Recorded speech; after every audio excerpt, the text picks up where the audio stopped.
Hey guys, welcome back to my YouTube channel Shine with Bhumika, and today we are going to start the part 13th of the income from salaries. We have already discussed a lot about it, and we are going to end it in the next 2 or 3 days. Okay, so today I have come with the question as I told you in the earlier video. Okay, so we discussed about the valuation of the furnished and unfurnished accommodation. In that video I discussed only the theory or the basic things you must know about that before computation of the income from salary regarding the valuation of the accommodation. Okay, and I discussed with you there are two types of accommodation, furnished and unfurnished. So let's start the question today. So the question I have shared with you in the starting of the video, so I am reading for you guys. The question is, Manish submits following information regarding his salary for the previous year 2019-20. Basic salary is 20,000 per month. Dearness allowance and bracket में कुछ लिखा हुआ है 60% part is added for retirement benefit. So जब हम computation करेंगे तो 40% ही लेंगे, एंड जब हम वैल्यूएशन करेंगे अकोमोडेशन का तो देन 60% जो है ले लेंगे. सिटी कंपलसरी अलाउंस दिया हुआ है 5,000 पर मंथ, फुल्ली टैक्सेबल होता है. ट्रांसपोर्ट अलाउंस फुल्ली टैक्सेबल होता है 200 per month. Entertainment allowance 1,000 per month, fully taxable है. Children education allowance for 3 children 275 per month, और 2 बच्चों का 100 ले लेंगे. Okay, and he is provided with a rent-free accommodation which is owned by the employer. The fair rent value of the house is 30,000 per month. 30,000 per month, and compute the gross income from salary of Manish. अब आपको 3 conditions दी हुई है, और मैंने भी आपके साथ 3 conditions जो है शेयर की थी कि 1 लाख से अगर कम है तो देन 10 लाख से कम है तो 7.5%, एंड देन 15 लाख तक है तो देन 25 लाख तक है देन 10%, एंड 25 लाख से ज़्यादा है तो देन आप क्या करेंगे 15%. तो चलिए हम इसका सॉल्यूशन स्टार्ट करते हैं. फर्स्ट ऑफ ऑल हमें दी हुई है बेसिक सैलरी, तो वो लिखेंगे हम. बेसिक सैलरी कितना दिया हुआ है हमें 20,000.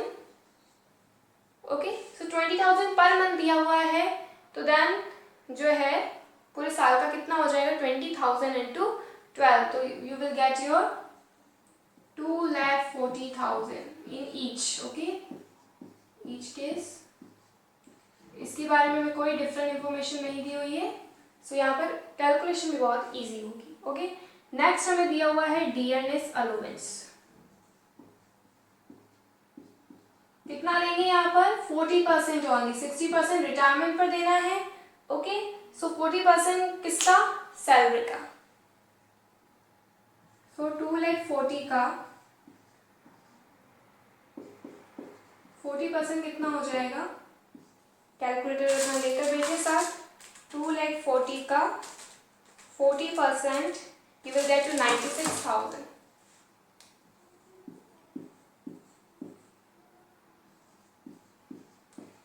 आप भी साथ कैलकुलेशन करते जाएं, और अगर कोई भी आपको लगता है कि कुछ गलत कर दिया मैंने तो देन कमेंट में जरूर लिखें. ओके, सिटी कंपलसरी अलाउंस दिया हुआ है, फिर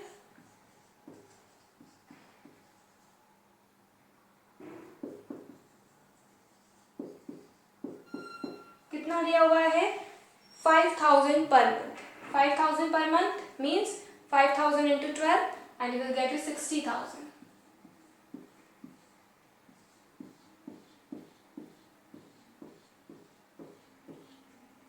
देन नेक्स्ट दिया हुआ है ट्रांसपोर्ट अलाउंस 200 पर मंथ.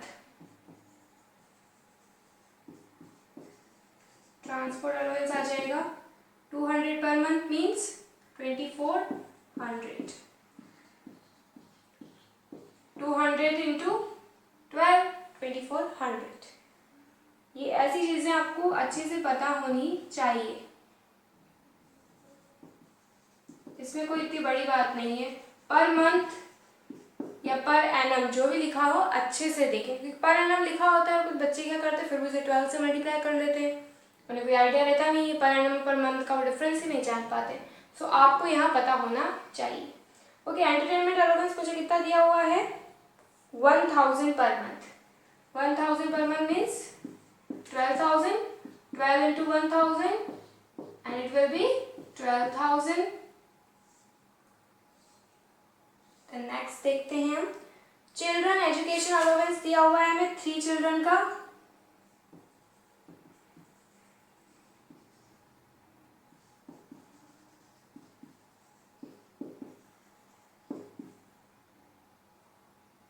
यही कैलकुलेशन करनी पड़ेगी हमें।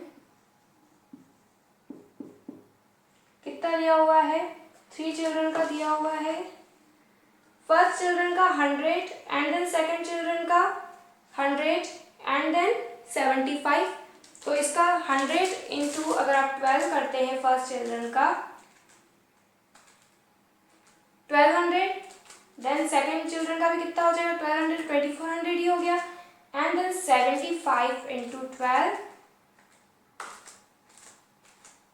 into 12 and you will get your 900. Then 900 plus 2400 and you will get 330. यहाँ पर कोई आपको डाउट नहीं होगा मेरे ख्याल से। ओके, एंड देन एग्जाम्शन होता है यहाँ पर 2 बच्चों के लिए 100 into 2 into 12 and this you will get your 29. So 2400 and you will get your 900.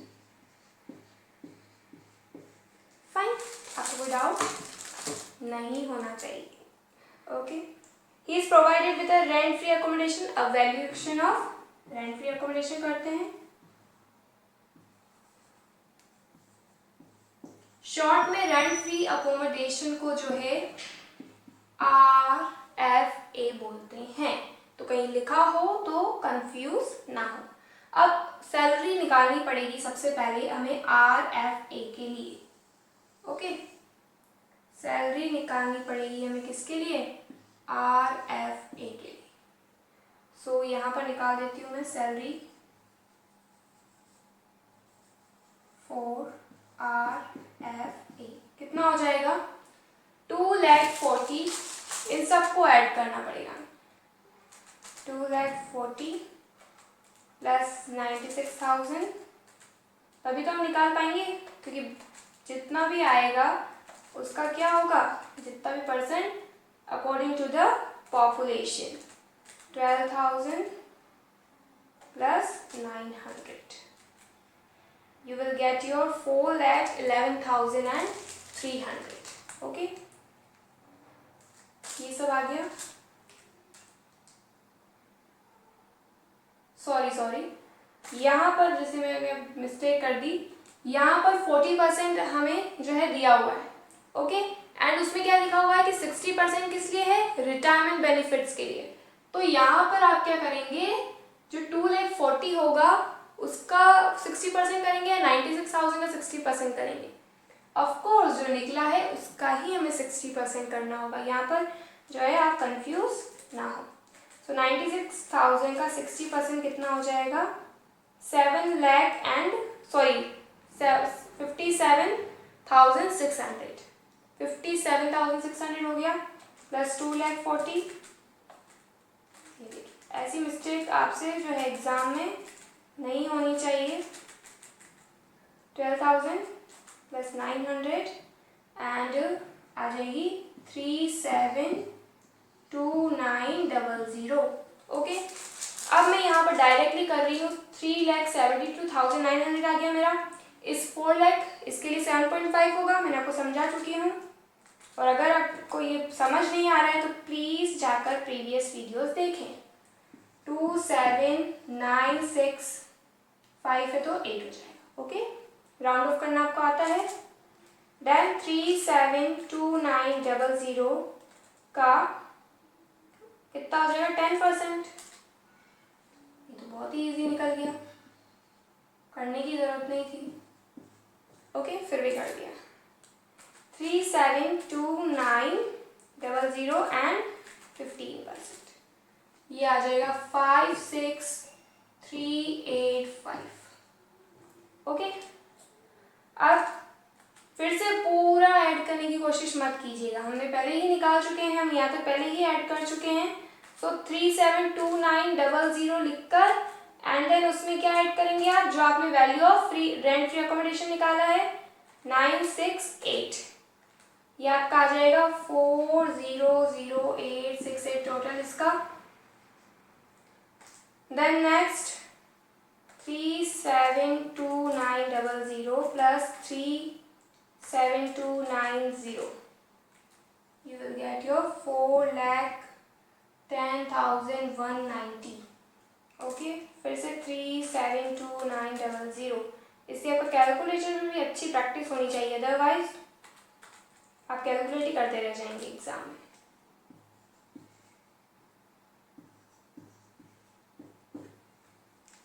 Fine, तो ये आ गया हमारा सब कुछ, computation of income from salary of mister Manish for assessment year 2020-21। हाँ, और यहाँ पर ये हमारा क्या निकला है, ग्रोस सैलरी। ओके, सो ऐसे थी आइए कैलकुलेशन एंड पॉपुलेशन का प्लीज आप ध्यान रखें। आप ये सारी चीज़ें तो बहुत इजी होती हैं एंड आपको इसके रूल्स भी पता है, तो आप बहुत अच्छे से सॉल्व करवाएंगे।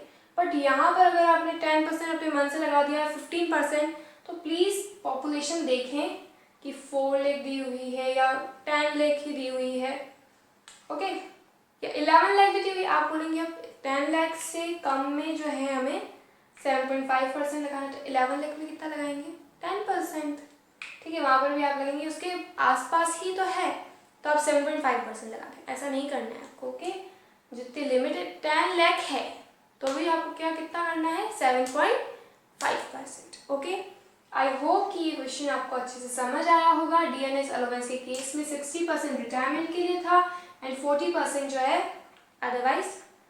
ओके, तो यहाँ पर जो है पॉइंट को जो है एग्जाम में क्वेश्चन आपने अच्छे से पढ़ लिया, तो सॉल्यूशन करना उसके लिए आपके लिए कोई बड़ी बात नहीं है। तो सबसे पहले क्वेश्चन पढ़े अच्छे से, पर मंथ दिया हुआ है, पर एनम दिया हुआ है, वो बहुत अच्छे से पढ़े।